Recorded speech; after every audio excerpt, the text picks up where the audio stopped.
Selamat pagi pendengar KPFM. Kita masuk di interval yang kedua kebersamaan kita di Coffee Morning Show. Show your energy. Yes, di setiap hari Rabu kita akan recharge seputar keuangan dan investasi begitu ya.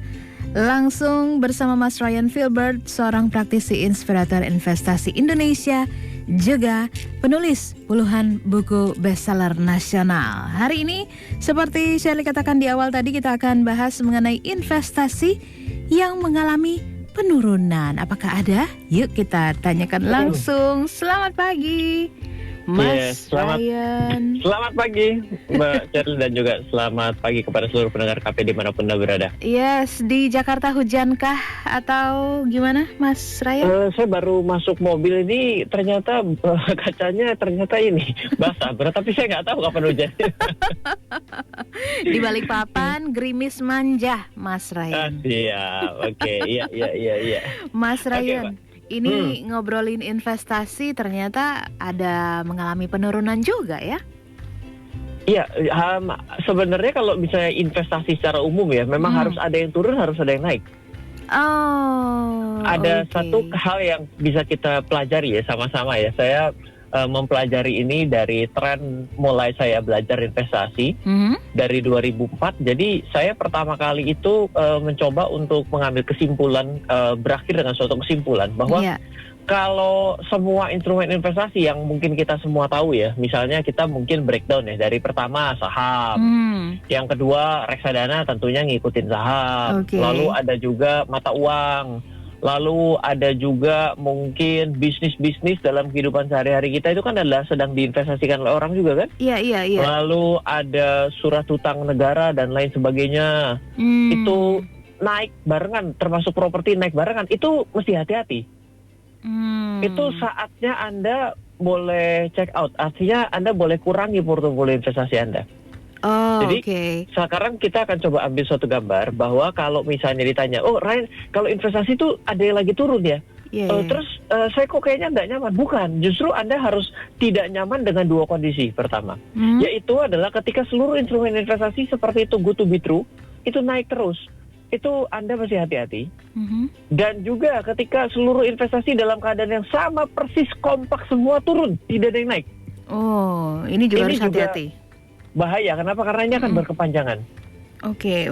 Jadi dua ya. Nah kalau misalnya lagi naik terus, ada apa masa-masa kayak gitu? Kok saya kayak nggak pernah ngalamin? Ya mungkin karena Anda baru ngehnya investasi sekarang ya, tentunya 2008 mungkin nggak sadar gitu, dari 2006 ke 2008 kok kayaknya kok semuanya oke ya. Sampai kayaknya kok nggak ada yang bakal kenapa-napa gitu ya. Sama kayak kita itu kalau perjalanan timeline di 2018 gitu ya, saya ingat banget gitu, di 2018 itu kan ada suatu perayaan dari pasar modal. Saya diundang dan saya duduk bersama salah satu direktur pada saat itu. Dia nanya, ada berita buruk apa ya yang bisa merenggut kenaikan pasar pada saat ini gitu. Dia nanya gitu ke saya. Iya, dalam keadaan selebrasi. Saya bilang, ya nggak ada Pak, nikmatin aja, hari ini lagi naik. Saya bilang gitu. Tapi memang ada masa-masa seperti itu gitu. Jadi Anda harus hati-hati dengan kondisi seperti itu. Dan ketika pasar turun, semuanya turun, itu bisa panjang, bisa lama. Jadi kita dua itu ya. Nah sekarang kalau bisa bilang dengan kondisi hari ini, Mas Ryan, saya ngerasa bahwa hari ini kok semuanya sedang turun. Nah enggak juga. Kalau misalnya kita secara langsung kita bisa breakdown satu persatu ya. Sebenarnya pada hari ini tidak lagi turun, ini sudah mulai mengalami kenaikan loh.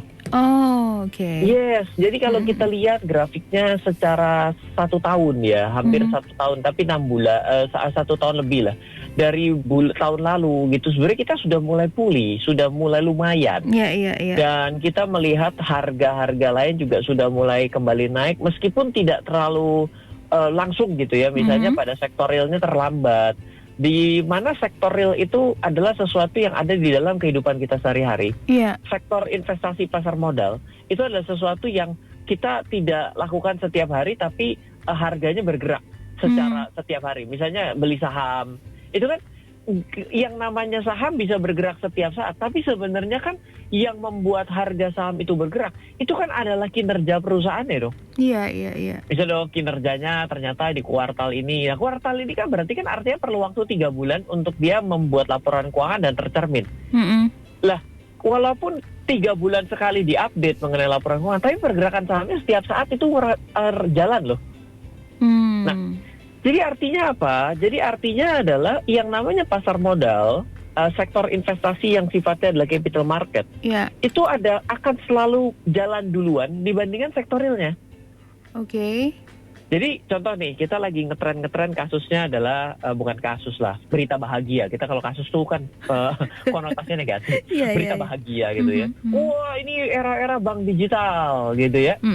Lah, iya, bank digital itu aturannya juga baru keluar 2 minggu lalu gitu ya. Tapi harga saham-saham yang menuju ke sana, yang dengan platformnya Go Digital, itu udah kerekan maut. Naik tinggi sekali. Nah, itu adalah suatu pembuktian bahwa statementnya itu adalah memang pasar modalnya itu jalan lebih dulu dibandingkan perusahaan itu mau pergi kemana nantinya. Oke. Kita kan belum tahu dong, bener nggak sih apakah era bank digital ini ternyata seperti yang begitu dijanjikan. Tapi kok harga-harga sahamnya walaupun perusahaannya masih belum begitu-begitu banget, kenapa harga sahamnya udah begini-begini banget, artinya udah naik-naik banget gitu. Nah, itu pasti akan selalu mendahului. Nah, jadi kembali kepada konteks kita pada perbincangan pada hari ini, berbicara bahwa lagi turun. Sebenarnya enggak juga, Anda salah baca saja, yang mau dilihat turun yang mana. Misal kalau kita mau lihat yang turun, saya lagi kesulitan mencari yang turun apa. Mbak Sherly bikin topik, coba tanggung jawab, ini lagi turun apa menurut Mbak Sherly? Sherly mau tanya justru sama Mas Ryan, yang investasi apa aja yang turun gitu kan? Kalau misalnya di breakdown dalam waktu 1 tahun, rasanya tidak terlihat ada yang mengalami penurunan. Mungkin yang mengalami penurunan masih secara langsung ya, itu kita lihat dari surat hutang obligasi. Surat hutang obligasi, sukuk, tabungan, itu masih turun. Nah, itu adalah berita yang bagus, artinya adalah pemerintah itu dalam posisi menyadari bahwa perlambatan ekonomi tengah terjadi. Jadi begini, sebenarnya ada 2 yang sangat kontra ya, berbicara mengenai investasi saham dan juga investasi surat hutang. Kalau kita investasi saham, itu kita tidak pernah bisa tahu kita akan dapat untung berapa. Sama seperti beli emas, kita tidak pernah tahu apakah harga emas 1 tahun lagi kemana. Sama, kita juga tidak tahu harga saham kita akan kemana 1 tahun lagi. Itu cuma sifatnya semua hanya sebagian dari analisa. Ini loh saham ini berbasis otomotif dan elektrik, maka kelihatannya cerah. Ya kayak gitu. Ceritanya kayak gitu. Tapi apakah cerah bener ya? Nggak tahu gitu ya. Dan ditambah dengan dividen yang lebih bisa dipastikan adalah kalau perusahaan ini sudah bagikan dividen secara teratur, kita masih berharap bahwa perusahaan ini akan membagikan dividen lagi atau pembagian keuntungan. Ya selama perusahaannya untung gitu ya. Nah, kalau kita melihat yang kontra, yaitu adalah obligasi atau surat hutang ataupun sukuk gitu ya, ini akan selalu di-compare kepada suku bunga tabungan atau risk free rate juga lah. Risk free rate itu suku bunga bebas risiko. Nah, kalau kita pelajari tren perkembangan suku bunga, itu bukan kembang tapi malah kempis. Yaitu dia naik kencang sampai dengan 2020 awal, begitu ceder kena corona, itu suku bunga bank diturunkan terus.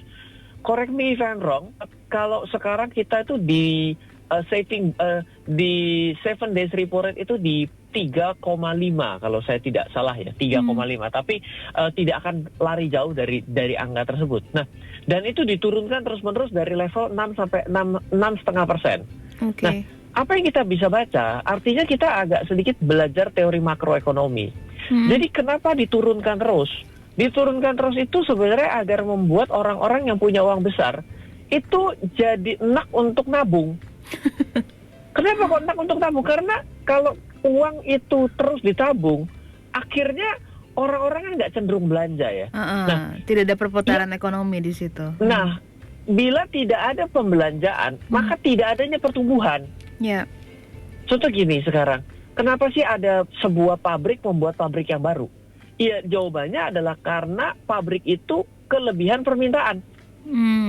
Jadi barangnya itu habis terus. Dia buka barang, misalnya pabrik sepatu loh. Dia buka 1.000 sepatu, lo habis. Buka 1.000 sepatu habis. Wah, kalau gitu saya masih 1.500. Tapi dia tidak bisa produksi 1.500 karena ada kapasitas pabriknya. Kalau orang-orang di pekerja itu dimasukin lebih banyak lagi, bukan tambah naik, itu tambah turun. Itu namanya adalah indifferent curve ya. Jadi kalau kita belajar teori ekonomi itu ada kurva yang bukannya makin tinggi malah justru melandai dan turun. Nah, itu terjadi titik kejenuhan di situ dalam suatu kondisi. Nah, akhirnya dia harus buka pabrik baru. Nah, akan ada suatu investasi. Nah, ketika ada investasi, berarti ada suatu demand yang besar atas sepatu outputnya daripada tempat tersebut yang bisa dijual lagi. Nah, kenapa orang membeli sepatu? Ya karena orang lagi pengen beli sepatu. Nah, bagaimana cara membuat orang secara tidak langsung ingin membeli sepatu dengan uang yang banyak di kantong? Betul nggak? Betul. Coba kalau uangnya semua ada di cicilan, semua ada di deposito. Orang kalau untuk mau belanja, aduh saya mau belanja sih tapi deposito saya belum jatuh tempo. Ya sudah, saya akan undur 2 bulan lagi. Lah begitu 2 bulan lagi, saya kok tiba-tiba nggak kepingin beli sepatu ya, tapi saya pengen beli jet. Jadi berubah gitu. Nah, itu yang membuat dasar logika kenapa suku bunga pada saat diturunkan. Kenapa? Karena secara otomatis ketika kita itu sedang ada di rumah, secara tidak langsung itu sebenarnya kan membuat sebuah toko-toko yang ada atau banyak toko-toko yang ada, itu kan jam bukanya turun ya. Begitu jam bukanya turun secara otomatis kan kesempatan dia untuk berjualan lebih sedikit ya. Betul. Kalau kesempatan berjualan lebih sedikit kan kesempatan untuk mempengaruhi orang membeli barangnya menjadi lebih sedikit ya. Betul. Nah, dari situlah terjadi namanya perlambatan ekonomi. Nah, jadi kalau misalnya apakah ada yang turun? Yes, betul. Suku bunga obligasi, kupon obligasi, suku bunga bank itu lagi turun. Gitu. Tapi ya sebenarnya kembali kepada pilihan kita, apakah kita mau tetap berinvestasi di situ atau tidak? Toh ada strategi lain bagaimana caranya untuk mempertahankan agar uangnya tetap walaupun bunganya turun bisa tidak turun loh. Investasi kita ada juga strateginya, selalu ada gitu. Iya, kira-kira gitu, Mbak. Iya. Wih deh. Jadi memang juga nggak selamanya penurunan itu negatif gitu ya, Mas? Maksudnya sudut pandangnya negatif ya? Tidak sih, kita itu sebagai seorang investor itu harus luas, saya bilang. Sama seperti yang namanya kita ini pertandingan tinju gitu loh. Sekarang kita bilang kalau kita pertandingan tinju nggak bisa, pokoknya musuh saya harus mati kalau saya pukul pakai tangan kiri. Lu maksa banget, orang ternyata musuhnya jago banget menghindar kalau dipukul jab tangan kiri, kalau saya nggak kidal saya berarti jab. Iya. Maksa banget musuhnya masih kalah dengan totally knock out dengan cara yang namanya jab. Ya nggak bisa, itu namanya nggak luas. Oke. Nah, investor juga seperti itu. Jadi bayangkan kalau investor adalah petinju yang maksa pakai tangan kiri, jadi bisa bonyok terus itu kanan. Iya kan? Iya, Mas. Hancur babak belur itu. Nah, itu tidak boleh. Investor harus luas dan itu yang menjadi kesulitan pertama untuk seorang investor untuk masuk ke pasar adalah dia tidak bisa luas karena kemampuan dia hanya pada satu titik ya. Nah, itu yang memang harus perlahan lah untuk kita kembangkan. Sebenarnya nggak susah sih untuk bisa menyelesaikan permasalahan investasi gitu ya. Masalah paling pertama itu kan kalau nggak punya duit untuk investasi, itu masalah nomor 1 tuh. Tapi masalah kedua setelah investasi, tantangannya adalah picking the right investment dalam waktu yang tepat. Itu sesuatu yang kata-kata yang kelihatannya keren tapi susah. Jadi memang perlu waktu. Oh, ternyata kalau suku bunga turun tuh jangan kaget ya. Pasti akan ada turbulensi di pasar modal. Tapi itu adalah turbulensi sama kayak kita naik pesawat. Emang kalau seluruh turbulensi dipastikan akan menyebabkan pesawatnya akan emergency landing kan enggak? Nah, jadi orang tuh suka salah paham. Oh, ternyata pasar saham lagi gonjang-ganjing. Gonjang-ganjing yang bagaimana dulu nih? Kita mesti lihat dulu gitu. Nah, jadi ketika kita dihadapkan dengan kondisi seperti itu perlu namanya menurut saya, kita harus melihat paling gampang itu adalah melihat sejarah. Jadi yang ketika kita dalam kondisi hari ini secara sejarah, oh ya, ada pasar yang sedang mengalami penurunan. Oke, pasar yang mana? Pasar obligasi atau surat utang atau suku tabungan. Kenapa dia turun? Oh, kenapa dia turun? Oh, ternyata karena bunga acuannya turun. Cari di masa yang lalu di Indonesia nih, di Republik Indonesia, itu tidak selalu suku bunganya naik. Yang orang suka salah, itu adalah dia fokus kepada angka. Loh, salah nih, nggak fokus sama angka, salah. Yang pasti difokuskan adalah persentase. Saya pernah ngomong juga di sini, persentase. Jadi kalau misalnya saya gini, Ren, saya ini mau nyari nih yang suku bunganya sama seperti kondisi hari ini di Indonesia dengan suku bunga acuan sekitar 3,5%. Apakah ada? Saya kasih tahu, Anda nggak ketemu. Sepanjang sejarah Republik Indonesia 3,5% itu suku bunga acuan yang paling rendah. Nggak ketemu. Loh, Ryan katanya belajar dari sejarah. Nggak ada 3,5%, kamu salah. Berarti ini kejadian baru. Ntar dulu, salah nih. Pemahamannya bukan itu. Yang saya ingin kita tangkap adalah kalau di masa yang lalu terjadi penurunan. Masa suku bunga nggak pernah turun di pasar kita di Republik Indonesia ini suku bunga acuan tidak pernah turun? Ada. Kenapa? Karena pada beberapa waktu yang lalu ya, let's say seperti 2010 ke 2013 ke 2016, itu ada penurunan suku bunga loh. Meskipun nilainya tidak menyentuh 3,5%, tapi penurunannya itu bisa kita pelajari. Kenapa? Waktu turun, waktu pada satu suku bunga turun. Coba perhatikan kapan naiknya. Pertama ya, kapan naiknya. Yang kedua, siapa yang pasarnya pulih atau naik pada saat itu? Siapa yang pasarnya pulih pada saat itu? Coba dilihat gitu. Oh, ternyata apakah saham? Apakah semua saham? Apakah sektor saham-saham tertentu yang mengalami kenaikan? Lalu setelah itu coba bandingkan dengan harga emas. Apakah emas pada saat itu bagaimana harganya? Lalu bagaimana dengan valuta asing dengan nilai tukar dolar?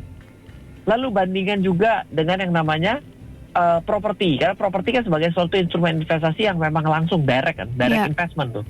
Karena sektor real juga gitu. Nah, dari situ kita punya sense, oh ternyata dari penurunan yang lalu ternyata ada yang diuntungkan dari sektor properti, dari sektor saham loh. Nah, itu tuh pesan yang kita tangkap. Iya, ada hikmahnya juga ya ternyata. Oh iya, makanya ada satu kata-kata dari Bung Karno yang kita tidak boleh lupakan, itu adalah jangan sekali-sekali kita merupakan sejarah gitu ya. Iya. Nah, itu penting. Kenapa? Karena sejarah itu sebenarnya selalu berulang, tapi nggak sama persis, bentuknya ada modifikasinya. Oke. Ini penting nih untuk kita bisa tangkap secara bersama-sama bahwa sejarah itu selalu berulang, tapi tidak sama plek-ketiplek gitu ya. Jadi jangan bilang kalau yang namanya orang ini, saya ini pingin desain mobil itu katanya selalu berulang ya, kembali seperti 20 tahun yang lalu. Enggak begitu. Tapi saya bisa, ini kalau ngomong mobil pun saya bisa jawab nih. Contoh gini, sadar nggak bahwa kalau zaman dulu tuh ya, orang itu kepingin yang namanya mobil itu ada bagasi belakangnya. Iya. Jadi bagasi belakang tuh panjang, mobilnya itu ada kap mesin depan, ada bagasi belakangnya. Tapi era sekitar 20 tahun terakhir, mobil itu belakangnya hilang. Tidak lagi ada bagasi belakang secara langsung, namanya adalah hatchback. Iya Pak ya. Iya. Nah, bahkan untuk brand-brand besar saat ini nih, itu dia mengambil mobil-mobil yang zaman dulunya itu laris terus hilang, dia tidak produksi lagi. Terus sekarang dengan kebesaran merek yang lama, dia tampilkan lagi. Jadi ibaratnya seri klasik yang diremajakan. Dimodif. Kenapa mereka melakukan itu? Pertanyaannya. Karena jawabannya adalah sejarah mengalami perulangan, tapi dengan adanya modifikasi. Jangan khawatir, saya bisa jelaskan itu menjadi 4 SKS karena itu adalah bagian salah satu kuliah saya dulu di Sarjana Seni Rupa. Itu namanya pelajaran pada saat itu teori seni rupa. Jadi ilmu seni rupa itu ada di sana. Jadi yang kita pelajari bahwa kita seperti sadar bahwa pada akhirnya kita itu banyak bergerak itu kalau tidak melatih, itu kita lebih banyak kayak menggunakan insting. Insting itu bukan milik manusia, insting itu milik binatang. Jadi kalau kita terus-menerus menggunakan insting, berarti kita ini menghilangkan sisi kemanusiaan kita. Secara nggak langsung. Iya, jadi kita tidak boleh itu insting-instingan. Jadi saya ini perasaan saya saham itu akan naik. Lu. Baperan. Bukan, tapi kalau kita latih insting menjadi level yang lebih lanjut, namanya adalah intuisi, Mbak. Iya. Nah, intuisi itu adalah insting yang dilatih. Jadi kalau kita itu menjadi seorang manusia yang ingin menjadi seorang investor yang baik ataupun menjadi pelaku pasar yang baik, itu adalah belajar dari sejarah. Dari situ kita tengah membuat insting kita jalan, tapi dengan adanya analisa dan punya keyakinan yang pada akhirnya kita bisa menjalani itu hari ini. Contoh kalau orang yang sangat ahli sekali deh. Dia kalau lagi tidur dibangunin, ditanya suatu keahlian dia bisa jelaskan loh. Coba contohnya kayak orang yang ahli masak. Begitu lagi tidur gitu, kita bangunin tiba-tiba, tolong dong, saya pengen tahu resep ini gitu. Dia bisa sambil rada ngeblur gitu ya, masih tidur kan, bangun kan rada ngeblur gitu. Betul, tapi dia bisa, oh ya kamu harus begini, harus begitu, karena gini. Ingat ya, waktu kamu nyalain apinya, kamu harus matikan setelah sekitar 10 menit. Dia bisa dengan masih bicara itu nggak pakai insting. Itu karena dia sudah memiliki pengalaman, akhirnya terlatih. Iya.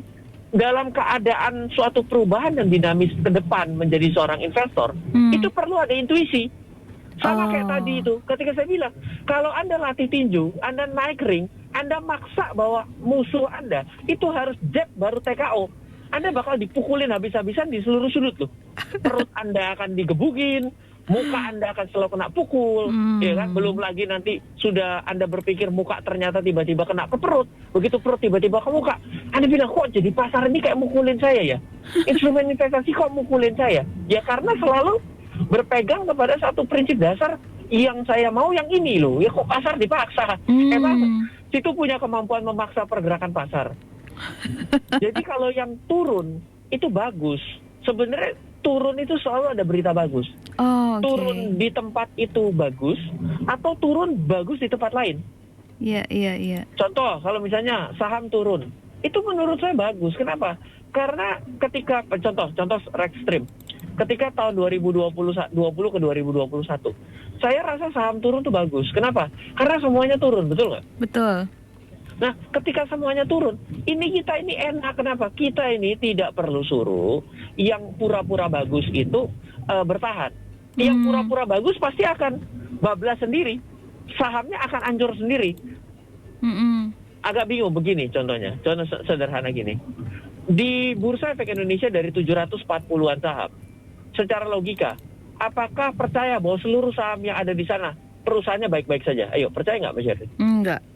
Enggak dong. Ya kan pasti ada yang setengah sehat, ada yang sehat, ada yang setengah mampus tapi kepingin kelihatan sehat, bener dong?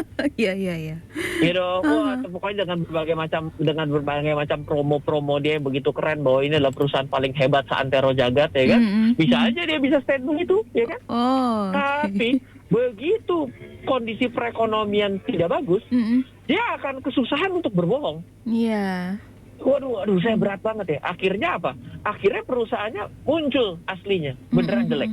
Nah, dalam keadaan yang kayak saat ini adalah lari maraton. Jadi kita ini lagi lari maraton nih di 2020-2021. Kita dipaksa panjang, tidak bisa sprint. Akhirnya adalah yang jelek-jelek ini muncul sendiri, ngaku sendiri bahwa jelek gitu loh. Selama ini gayanya kayak punya duit, nggak taunya jelek sendiri. Itu sama kejadian di dalam kehidupan kita juga begitu. Yang pondasi keuangannya jelek, hari ini, waduh, pasti udah nyanyinya lagu-lagu kesedihan, lagu-lagu duka cita. Kenapa? Karena diajak lari maraton itu tidak semua orang kuat dari stamina. Stamina itu ketahanan finansial. Nah, jadi ketika dalam kondisi 2020-2021 ini, ketika kita melihat instrumen investasi yang mungkin juga dianggap sebagai high volatility dan juga memiliki risiko lebih tinggi, seperti saham, itu menurut saya bagus. Kenapa? Karena babak eliminasi terjadi tanpa perlu Anda effort. Mereka pada tumbang sendiri. Pada akhirnya akan menyisakan pemenang, betul nggak? Kan kalau dari 100 yang tumbang 80, secara otomatis 20 pemenang, betul dong? Iya. Sampai akhir pertandingan 20 jalan dengan skor yang sama. Ya seri, berarti kamu memang pemenang, 20 ini juara satu semua gitu kan? Iya. Betul, nah itu yang terjadi di dalam pasar kita. Jadi kita selalu harus mengambil angle yang menguntungkan kita. Yang lucu adalah dalam keadaan pasar emang lagi menurun, kita selalu cari angle yang merugikan kita. Badai corona ini tidak ada pastinya. Halo, terima kasih sudah menyaksikan video di RF Channel on YouTube. RF Channel adalah channel edukasi untuk kita secara bersama-sama belajar dan mendapatkan aktualisasi mengenai investasi, keuangan, dan bisnis bersama saya, Ryan Filbert, dan tim. Add nomor WhatsApp saya di 0895 07 08 0789 0895 07 08 0789. Download aplikasi MyRF di Android atau iOS untuk mendapatkan artikel dan tema-tema khusus mengenai edukasi investasi, keuangan, dan bisnis pada aplikasi MyRF sekarang juga. Setiap bulan, saya bersama dengan tim memiliki kelas, mulai dari belajar trading dengan analisa teknikal, yang strateginya bisa Anda terapkan pada seluruh market, mulai dari saham, forex, hingga cryptocurrency, atau kelas investasi saham bernama Fundamental Camp. Untuk mengetahui kelas lainnya dan bertanya mengenai kelas, hubungi tim sekarang juga di 0852 882 6187. Sekali lagi, 0852 882 6187. Semoga terus bermanfaat.